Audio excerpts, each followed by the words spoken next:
नमस्कार, आप सभी का स्वागत है राष्ट्रीय जगत विजन न्यूज पर। मैं हूं आपके साथ रागनी बर्मन।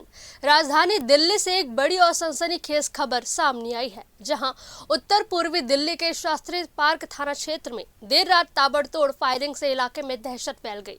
इस घटना से साफ होता है कि दिल्ली में अपराधियों के हौसले पूरी तरीके से बुलंद है, क्योंकि अगर सुरक्षा व्यवस्था की बात करें तो 26 जनवरी से ठीक एक दिन पहले जब दिल्ली पूरी तरह हाई अलर्ट पर है, बावजूद उसके भी दिल्ली में गोलियों की तड़तड़ाहट गूंज रही है। जानकारी के मुताबिक बुलंद मस्जिद के पास बिहारी चौक में शनिवार रात करीब 11:24 पर एक युवक को गोली मार दी गई।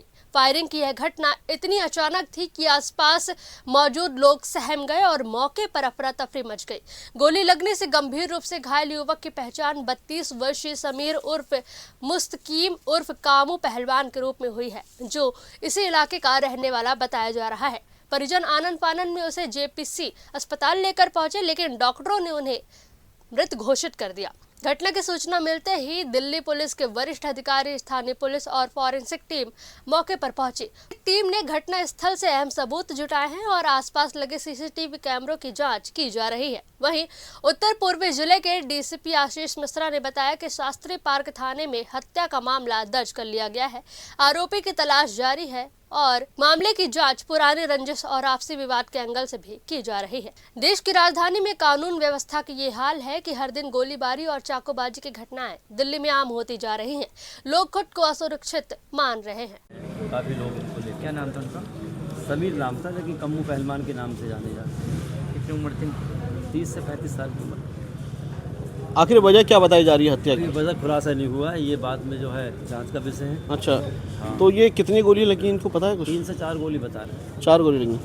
तो क्या दुश्मनी, क्या रंजिश थी पुरानी? दुश्मनी तो कॉलोनी में कुछ किसी से कोई दुश्मनी नहीं थी। अच्छा। सबसे मोहब्बत से पेश आते थे। क्या करते थे कम हुए? प्रॉपर्टी का शायद काम था। Property dealer. अच्छा, कि कितने बजे की घटना है? और 11 बजे के लगभग 11 बजे के आसपास। आप कौन लगते हैं इनके? क्या नाम है आपका? मोहल्ले में कॉलोनी में रहे। क्या नाम है आपका? मोहम्मद अनीस। मोहम्मद अनीस। अच्छा, क्या हुआ था? क्या नाम है आपका? पूरा बताएंगे। मेरा मोहम्मद नवाब नाम है। अच्छा, क्या हुआ था यहाँ पर? अब नहीं, मैं घर पे था, मुझे मालूम हुआ कि मेरे पड़ोस में ही रहता है ये लड़का। अच्छा, क्या नाम है उस लड़के का? कम्मू। कम्मू जी। कितनी उम्र होगी लगभग? होगी कोई 32-35 साल की उम्र। अच्छा, तो ये ऐसा सुनना हमारा गोलियां भी चली यहाँ पे? हाँ, सुनाया भी मैंने कि गोलियां भी चली हैं, उसके गोली मारी है। अच्छा, और चाकू? चाकू की पता नहीं, गोली की आवाज़ सुनी है, बच्चों ने बता रहे हैं यहाँ पे कि गोली चली है, उसके गोली मारी है। अच्छा, कितने राउंड फायर की आवाज़ पता है कुछ? ये तो नहीं, चार जने बता रहे हैं कि इसमें 4 लोग थे।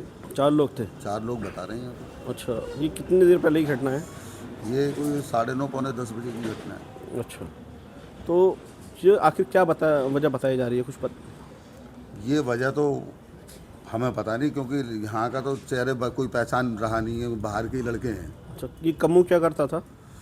इसका है प्रॉपर्टी का काम था अपना। Property dealer? जी। अच्छा अच्छा, आप कुछ और पता है? कुछ जानकारी बताएंगे? बताइए। देखो, हमने भी 3 राउंड फायरिंग सुनी है। अच्छा। अब इसके बारे में हम कुछ नहीं कह सकते, क्योंकि क्या दुश्मनी थी, क्या था, हम इस बारे में नहीं बोल सकते। हमें इस बारे में नहीं पता। हमने सुना है कि 3 राउंड फायरिंग चली है। 3 राउंड गोली चली है? हाँ। और कम्मू घायल है या क्या बताएंगे? कुछ सुनने में आ रहा है? अभी तो लग रहा था कि घायल है। अच्छा, अब लेके गए हैं उसे। लेकिन ये भी सुनने में आ रहा है कि उसकी मृत्यु हो चुकी है, ऐसा कुछ? ऐसा यहाँ नहीं पता लगा अभी, वो तो रिपोर्ट पे आने पे ही पता लगेगा। दिल्ली पुलिस पूरी तरह से फेल है, जबकि सबसे स्मार्ट पुलिस दिल्ली पुलिस कहलाती है, मगर जिस तरह से ताबड़तोड़ इस तरह से आपराधिक घटनाएं हो रही हैं, खास करके जमुना पार में आए दिन यहाँ पर मर्डर, डकैती, स्नैचिंग, लूटमार, तो मुझे ये नहीं लगता कि हम लोग देश की राजधानी दिल्ली में रह रहे हैं। आज की डेट में सबसे अनसेफ जिसे कहेंगे वो देश की राजधानी दिल्ली है, क्योंकि अगर आप रात में निकल रहे हैं तो आपको डर लगेगा कि कहीं मेरे साथ में कोई अप्रिय घटना ना हो जाए, मेरे साथ में स्नैचिंग ना हो जाए, मेरे साथ में मारपीट ना हो जाए, मेरे साथ में लूटमार ना हो जाए। और कहीं ना कहीं अगर आप इससे बच गए तो ये सोचिए कि एक दिन छोड़ के दूसरे दिन को आपको एक ना एक मर्डर की आपको सूचना मिल जाएगी। कभी किसी का बच्चा मर जाता है, कभी किसी का बच्चा मर जाता है। मैं तो सिर्फ इतना कहना चाहूँगा दिल्ली पुलिस से कि आप सबसे स्मार्ट पुलिस है, और किस तरह से अपराधियों के हौसले यहाँ पर बुलंद हो रहे हैं, किस तरह से सरेआम खुलेआम बीच चौराहों पे जिस तरह से गोलीबारी हो रही है, किस तरह से यहाँ पे मर्डर हो रहे हैं, ये बहुत ही दुखदाई है और बहुत ही शर्मनाक है कि आप देश की राजधानी दिल्ली में इस तरह से अपराधियों के हौसले बुलंद हो रहे हैं। कहाँ से ये हथियार आ रहे हैं, कहाँ से ये असला आ रहा है, कहाँ से ये गोली आ रही है, कोई भी इसका जवाब देने को तैयार नहीं है। और इससे ज़्यादा दुखदाई क्या हो सकता है कि राजधानी में इस तरह की वारदातें हो रही हैं। ये वारदातें तो हम पहले सुना करते थे कि बिहाड़ों में होती थी, वो भी यूपी के बिहाड़ों में होती थी, बिहार के बिहाड़ों में होती थी। तो अब ऐसा लगता है कि वहाँ की तो घटनाएं रुक गई हैं। वहाँ पे अपराध की आप एक छुटपुट घटनाएं आप यूपी में सुनेंगे तो बहुत कम आती है खबर, मगर जिस तरह से यहाँ राजधानी में जिस तरह से खबरें आ रही हैं कि ऐसा लगता है कि आए दिन, और कभी कभी तो ऐसा होता है एक दिन में 2-2 घटनाएं आ जाती हैं जमुना पार के अंदर के इस बच्चे का मर्डर हो गया, उस बच्चे का मर्डर हो गया। अरे उन माँ बापों से पूछो जिन माँ बापों ने उन बच्चों को पाल पोस के बड़ा किया, उन माँ बापों को दिल पे क्या गुजरती होगी कि उनका बच्चा कहाँ चला गया। और एक चीज़ मैं और भी कहना चाहूँगा, खासकर माँ बाप से भी कहना चाहूँगा कि आप अपने बच्चों का ख्याल रखिए। आपके बच्चे कहाँ जा रहे हैं, देर रात कहाँ गए हैं, किस काम में है, किस कारोबार में है, तो कम से कम अगर अपने बच्चों के ऊपर अंकुश लगाएंगे तो इस तरह से घटनाएं नहीं होंगी। और दिल्ली पुलिस से भी मैं ये कहना चाहूँगा कि जिस तरह से आप स्मार्ट पुलिस हैं तो कम से कम ये स्मार्टनेस आप अपनी इन्हें दिखाइए कि बदमाशों के पास में ये असले कहाँ से आ रहे हैं। अगर ये असले, ये बंदूकें, ये गोलियाँ नहीं आएंगी तो इस तरह की आपराधिक घटनाएं भी नहीं होंगी। सर जानकारी मिल पाई है कि ये नाबालिग लोग थे जिन्होंने जिस तरह की वारदात को अंजाम दिया? देखिए, इंस्टाग्राम देख देख के, रील देख देख के बच्चे बिगड़ रहे हैं।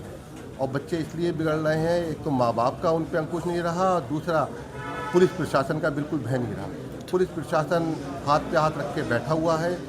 सरेआम नशीले पदार्थ बिक रहे हैं, सरेआम असले मिल रहे हैं, बच्चों को गोलियाँ मिल रही हैं। तो बच्चों को भी ऐसा लग रहा है कि जब पुलिस प्रशासन उनका कुछ नहीं कर रहा है, माँ बाप से उनकी ढील मिली हुई है, तो बच्चे भी खुलेआम घूम रहे हैं। इस तरह की आपराधिक घटनाएं हो रही हैं। ठीक है। फिलहाल इस खबर में बस इतना ही। देश प्रदेश की खबरों से अपडेटेड रहने के लिए हमारे चैनल को सब्सक्राइब करें और नए खबरों के नोटिफिकेशन के लिए बेल आइकॉन जरूर दबाएं। नमस्कार।